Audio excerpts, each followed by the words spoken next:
पुलवामा वाक़े से मुतालिक जो भारतीय डॉजियर था उसका पाकिस्तान ने जवाब दे दिया है। तर्जुमान दफ्तर खारजा के मुताबिक पुलवामा वाक़े से मुतालिक जो भारत का भेजा गया डॉजियर था उसमें इस वाक़े से पाकिस्तान का कोई ताल्लुक साबित नहीं हुआ है। उनका मजीद कहना है कि भारतीय मालूमात में 90 से ज़्यादा लोगों के नाम थे। भारतीय डॉजियर में मसूद अजहर का पुलवामा वाक़े से कोई ताल्लुक साबित नहीं हुआ। फरवरी को मकबूजा कश्मीर के ज़िला पुलवामा में भारतीय सिक्योरिटी फोर्सेस पर यह हमला हुआ था, उनके काफिले पर हमला हुआ था और इसका इल्ज़ाम पाकिस्तान पर भारत की तरफ से लगाया गया था, जिस पर पाकिस्तान ने तहकीकात के लिए भारत से सबूत मांगे थे। फिर एक डॉजियर भेजा गया था, अब इसका जवाब दे दिया गया है। समझौता एक्सप्रेस के मामले पर भी पाकिस्तान को तहफ़्फ़ुज़ात हैं। तर्जुमान दफ्तर खारजा ने इस बारे में कहा है कि सानेहा समझौता एक्सप्रेस में मुलव्विस मुल्ज़िमान की बरियत इंसाफ से खिलवाड़ है। ये बाकायदा पाकिस्तान का इस पर रिएक्शन है। हमले में मुलव्विस तमाम मुल्ज़िमान ने अपने जुर्म का एतराफ़ किया था। पाकिस्तान के जज्बा खैर सगाली के बावजूद भारत की जानिब से कोई मुस्बत रद्द अमल अभी तक सामने नहीं आ रहा। इसी सारी सूरत हाल पर हम गुफ्तगू करेंगे अपने पैनल से। सबसे है पुलवामा हमला, पाकिस्तान ने भारतीय डॉजियर का जवाब दे दिया। पाकिस्तान के समझौता एक्सप्रेस के भारतीय फैसले पर भी तहफ़्फ़ुज़ात। क्या पाक भारत इख्तलाफात ख़त्म करने के लिए सालिस की ज़रूरत है, हाँ या नहीं? सबसे पहले हम रीमा की तरफ जाएंगे। रीमा, आपसी पाकिस्तान की तरफ से जो जेस्चर्स दिए गए उसमें लगता नहीं है कि मामलात कुछ बेहतरी की तरफ जा रहे हैं। आप समझती हैं कुछ सालिस किरदार अदा कर सकता है इसमें? जी शुक्रिया अरसा। पाकिस्तान तो बहुत अर्से से कह रहा है कि कोई सालिस जो है वो दोनों ममालिक के बीच जो मसाइल हैं उनमें इंटरवीन करे और रिजॉल्व करे, लेकिन भारत नहीं मानता। और वहाँ जो सिचुएशन आज है, हम कैसे सोच सकते हैं कि वो अपने इतने पुराने मौक़िफ़ से हटे और एक सालिसी पे अग्री कर ले। ट्रस्ट डेफिसिट इतना ज़्यादा है दोनों ममालिक के दरमियान, मसाइल इतने पेचीदा हैं, इतने कॉम्प्लिकेटेड हैं कि मेरा नहीं ख्याल कि कोई सालिस रिजॉल्व कर सकता है। शायद आपने पढ़ा हो कि प्यू का सर्वे आया है कश्मीर के बारे में। वहाँ अब ज़्यादातर भारतीय ये मानते हैं कि सिचुएशन बद से बदतर हो रही है, लेकिन फिर भी 58% सपोर्ट करते हैं और यूज ऑफ फोर्स कश्मीर में। वहाँ पे ये हालत है।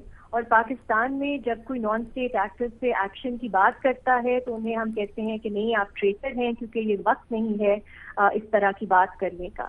तो जो दोनों ममालिक में ये नफरत वाले जो नैरेटिव्स हैं वो इतने रीइंफोर्स हुए हैं पिछले कुछ महीनों में, और वो इतने इनग्रेन्ड हैं कि मेरा ख्याल है जब तक दोनों ममालिक इनको खुद से रिजॉल्व नहीं करते, कोई सालिस हमारे जो मसाइल हैं वो रिजॉल्व नहीं कर सकता।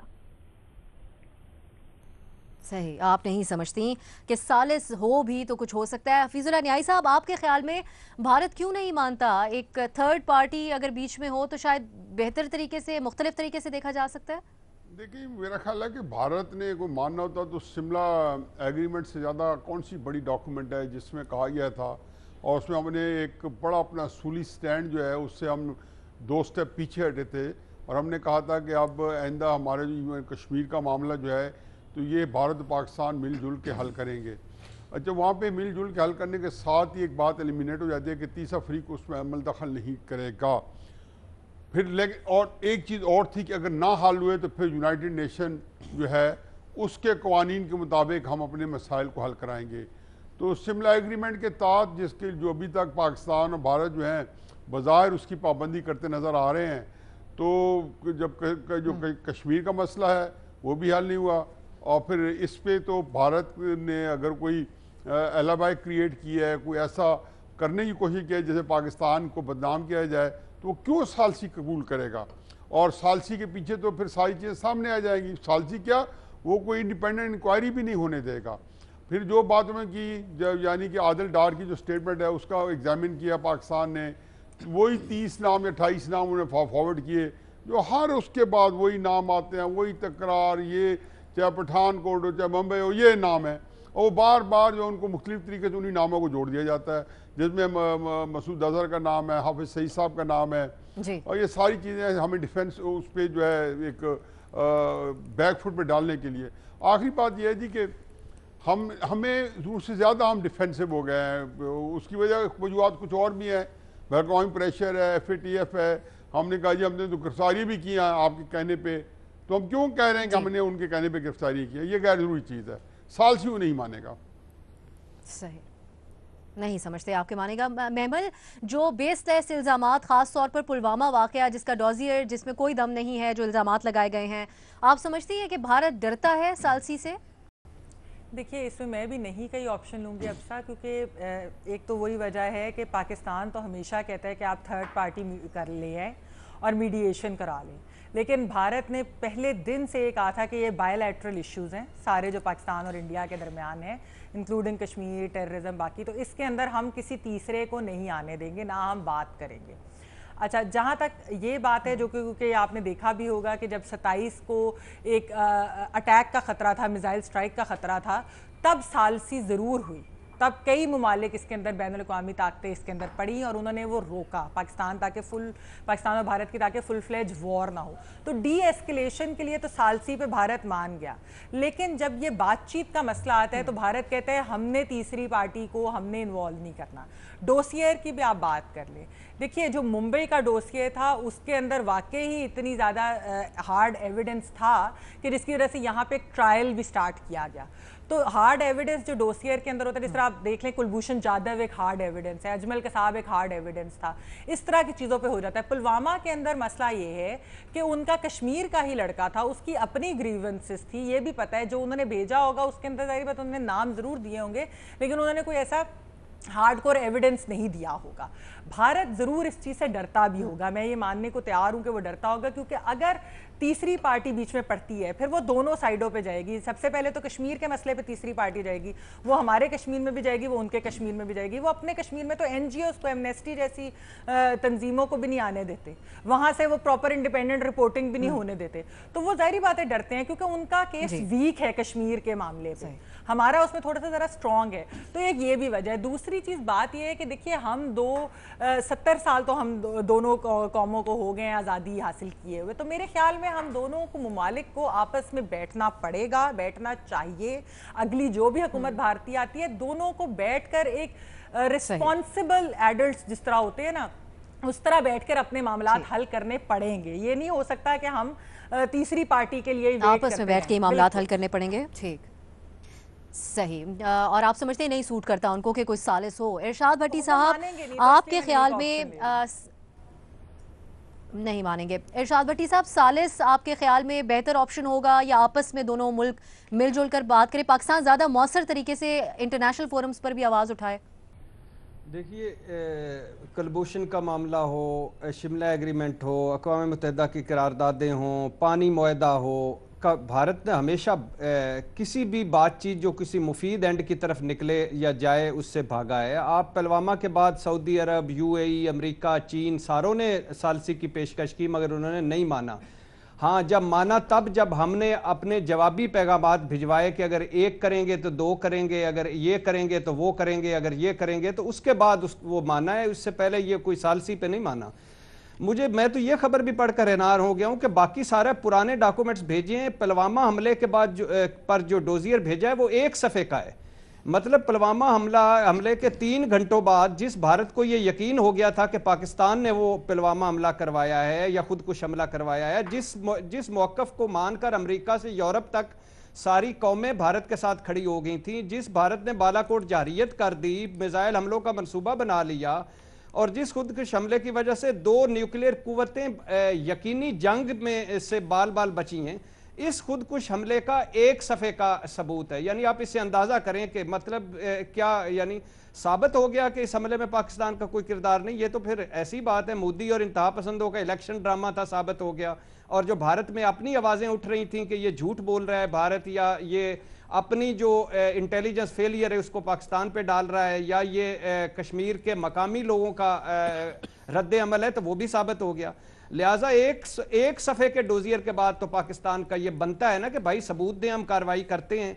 बाकी समझौता एक्सप्रेस फैसला हो, भारत में मुसलमानों पर मजालम हो या कश्मीर में हो, ये सब एक ग्रैंड प्लान का हिस्सा है।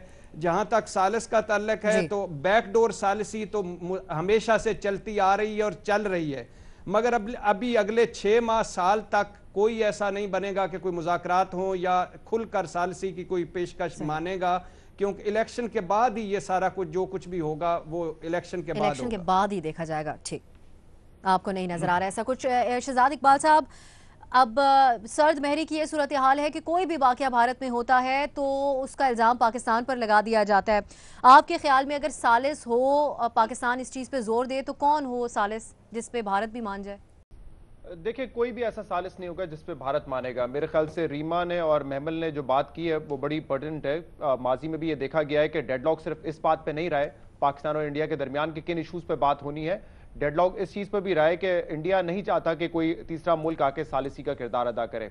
और इस वक्त भी अगर किसी किस्म के मुज़ाकरात होने, ये जो भी बात की भट्टी साहब ने कि ट्रैक 2 तो चलता रहता है, DGMOs की बात भी चलती रहती है, लेकिन प्रॉपर अगर डायलॉग होना है तो वो बायलैटरल ही होगा। दोनों ममालिक को आपस में बैठना होगा, तीसरा कोई मुल्क आकर मदद नहीं कर सकता। अभी ये जो पुलवामा का हमला था उसके बाद भी रूस ने भी कहा कि हम तैयार हैं सालिसी करने के लिए। पाकिस्तान तो तैयार हो जाएगा, इंडिया इस पर राजी नहीं होगा। हाँ, डी-एस्केलेशन के लिए हमने देखा था कि पाकिस्तान ने भी कई ममालिक से बात की, इंडिया से भी बात हुई, तो उस हद तक तो ठीक है। लेकिन अगर मसाइल का हल निकालना है तमाम इशूज़ पे, तो वो दोनों ममालिक को आपस में साथ बैठना पड़ेगा। आज इस डोजियर के हवाले से मैं थोड़ा सा बात करना चाहूँगा। फॉरेन डिप्लोमेट्स को आज ब्रीफिंग भी दी है पाकिस्तान के फॉरेन ऑफिस ने, और उसमें सरप्राइजिंगली ये भी बताया गया है कि इस पूरे डोजियर में जैश-ए-मोहम्मद का और मौलाना मसूद अजहर का नाम नहीं था। वो बड़ा सरप्राइजिंग है क्योंकि इंडिया ने तो पहले ही इल्जाम लगा दिया था कि एक वीडियो है जिसमें जैश-ए-मोहम्मद का नाम लिया गया है, लेकिन इस डोजियर में ना जैश-ए-मोहम्मद का जिक्र है ना मसूद अजहर का जिक्र है। ये आज फॉरेन ऑफिस ने बताया है। एक बात यहाँ पे ये भी ऐड करूं, अभी महमल कह रही थी और हम सबको ये पता था, उस वक्त खबरें आ रही थी कि जब मुंबई अटैक्स पे डोजियर भेजा गया था तो उसमें बड़े एविडेंसेस थे। तारिक खोसा साहब जो कि फॉर्मर डीजी, उन्होंने पूरा एक आर्टिकल लिखा था कि कहां से लीड्स मिली थी, उस पर पूरा वो डिटेल डिस्क्रिप्शन दे चुके हैं। लेकिन अभी 2 हफ्ते पहले हमारे प्रोग्राम में उस वक्त जो इंटीरियर मिनिस्टर थे रहमान मलिक साहब, जो कि इस वक्त पीपल्स पार्टी में, इस वक्त भी पीपल्स पार्टी में, पीपल्स पार्टी का बड़ा हार्ड स्टांस है इन ऑर्गेनाइजेशंस के बारे में, रहमान मलिक साहब ने ऑन द रिकॉर्ड कहा कि मैंने खुद पूरी इन्वेस्टिगेशन कराई थी उस डोजियर की, कोई एक एविडेंस नहीं निकला था कि पाकिस्तान उसमें मुल्लविस है। ये रहमान मलिक साहब का कहना था हमारे प्रोग्राम में। एक और बड़ी अहम बात है, चाहे जैश-ए-मोहम्मद का नाम हो या ना हो, लेकिन हमें इन ऑर्गेनाइजेशन से खिलाफ इकदाम उठाने हैं। आपने देखा होगा खबर आज, एशियन जो पैसिफिक ग्रुप है जो कि एक एफिलिएट है फैटेफ का, वो यहाँ पे पाकिस्तान में 2 दिन से मौजूद था। उनकी जो इनिशियल फाइंडिंग्स हैं वो कोई खास पाकिस्तान के लिए अच्छी नहीं है, जिसमें ये कहा गया है कि ऑन ग्राउंड जो इन ऑर्गेनाइजेशन के फंड्स हैं उसकी रोकथाम के लिए कोई खास इकदाम नहीं लिए गए हैं। लेजिस्लेशन की है हमने, पेपर वर्क बड़ा जबरदस्त नजर आता है, लेकिन ऑन ग्राउंड कोई फिजिकल एक्शन नहीं नजर आता। तो ये पाकिस्तान के लिए बड़ा बुरा होगा। तो इंडिया इन डोजियर में कुछ लिखे या ना लिखे, हम उनके कहने पे कोई एक्शन करें या ना करें, लेकिन पाकिस्तान को अपनी सिम देख लेनी चाहिए। बड़ा इंकरेजिंग है इमरान खान साहब का कल इंटरव्यू, जिसमें उन्होंने कहा था कि कोई गुंजाइश ही नहीं है, ये ऑर्गेनाइजेशंस पाकिस्तान के लिए अब बहुत नुकसानदेह होंगी। तो हम उम्मीद करते हैं कि ऑन ग्राउंड भी एक्शन नजर आए जो कि पाकिस्तान के लिए भी बेहतर हो और आलमी ऑर्गेनाइजेशंस को भी हम मुतमईन कर सकें। सही। मंजर अब्बास साहब, किस बात पे पाकिस्तान जोर दे? मुज़ाकरात आपस में बैठकर या तीसरे फरीक के ऊपर? और कोई उम्मीद की जा सकती है ये जो डोजियर की तफसीलात शहजाद साहब भी बता रहे हैं, इसको देखते हुए कि मुज़ाकरात की मेज़ पर आ सकता है पाकिस्तान के साथ भारत? देखिए, ऑप्शन तो नहीं कही है, लेकिन पाकिस्तान को ज़्यादा स्ट्रेस करना चाहिए कि चलें आप शिमला माहदे को कहते हैं, तो शिमला माहदे की बुनियादी शिक क्या है कि मुज़ाकरात के ज़रिए मसाइल का हल। तो अगर कोई फ़रीक मुज़ाकरात ही नहीं करना चाहता तो इसका मतलब ये है कि वो शिमला माहदे की खिलाफ वर्जी कर रहा है, क्योंकि मसाइल का हल जो है वो शिमला माहदे में एड्रेस किया गया है। तो अगर आप मुज़ाकरात नहीं करते, पाकिस्तान जो अक़वाम मुत्तहिदा की सिक्योरिटी काउंसिल के रेजोल्यूशंस पे चला जाता है, तो वो अक़वाम मुत्तहिदा पे स्ट्रेस देना चाहिए कि वो अपने रेजोल्यूशंस को इम्प्लीमेंट कराएं। लेकिन जब भारत ये बात करता है तो पाकिस्तान को उस मुआहदे को रीएड्रेस करना चाहिए जिस मुआहदे का जिक्र भारत लेता है, जिस मुआहदे का सहारा भारत ले रहा है, वो शिमला मुआहदा है। तो पाकिस्तान को जोर देना चाहिए कि आप शिमला मुआहदे के तहत ही मिलकर बातचीत करते हैं। अगर आप बातचीत से ही इनकारी हैं और बातचीत से हमेशा वो राह फरार इख्तियार करता है जिसका केस कमज़ोर होता है, वरना जो अक्रॉस द टेबल बात करने वाले लोग होते हैं उनके पास दलील स्ट्रॉन्ग होती है। तो मेरा ख्याल है पाकिस्तान को ज़्यादा जोर इस पे देना चाहिए। दूसरी बात ये कि जो अनकन्फर्म रिपोर्ट्स आती हैं डोजियर के बारे में कि जी भारत ने ये पॉइंट्स रेस किए हैं, पाकिस्तान ने उसका जवाब ये दिया है, जो उनका फॉरेन ऑफिस कहता है या जो हमारा फॉरेन ऑफिस कहता है, इसको सरकारी तौर पे जब एक दूसरे से एक्सचेंज हो ही गया है तो क्यों नहीं ऑफिशियली दोनों डोजियर पब्लिक किए जाएं और उस पर फिर खुलकर डिबेट हो कि इन डोजियर में कौन से पॉइंट्स ऐसे हैं जिसको रीएड्रेस करने की ज़रूरत है। पाकिस्तान ने एक स्ट्रॉन्ग केस प्रेजेंट किया है पुलवामा के हवाले से, अगर इंडिया का और उन्होंने ये भी कहा है कि इसके अलावा कुछ शवाहिद हों तो भारत दे हमें, हम उसको इन्वेस्टिगेट करने को तैयार हैं। तो मेरा ख्याल है पाकिस्तान को ज़्यादा डिप्लोमेटिकली इस चीज़ पर वो करना चाहिए। जहाँ तक सालिसी का मामला है, जो ममालिक हथियार बेचते हों वो सालिसी नहीं करवाया करते हैं, वो कॉन्फ्लिक्ट को ज़रूर रोका करते हैं क्योंकि उससे एस्केलेट हो जाती हैं चीज़ें। लेकिन मुझे नहीं लगता कि जो सालिस होते हैं वो वाकई पाकिस्तान और भारत में सालिसी करवाना चाहते भी हैं या नहीं चाहते। और अगर वो करवाना चाहते हैं तो एकदम जब वो करवाने पर आते हैं तो भारत भी मान जाता है और पाकिस्तान भी मान जाता है। लेकिन जब मुज़ाकरात की बात आती है तो फिर हमेशा सालिस जो हैं वो ये रोल प्ले करते हैं और ये पोजीशन लेते हैं कि जी ये तो आप लोग आपस में बैठ के तय करें, आपस में बातचीत के जरिए मसले को हल करें। तो मेरा ख्याल है इन पॉइंट्स पे पाकिस्तान को ज़्यादा स्ट्रेस करना चाहिए।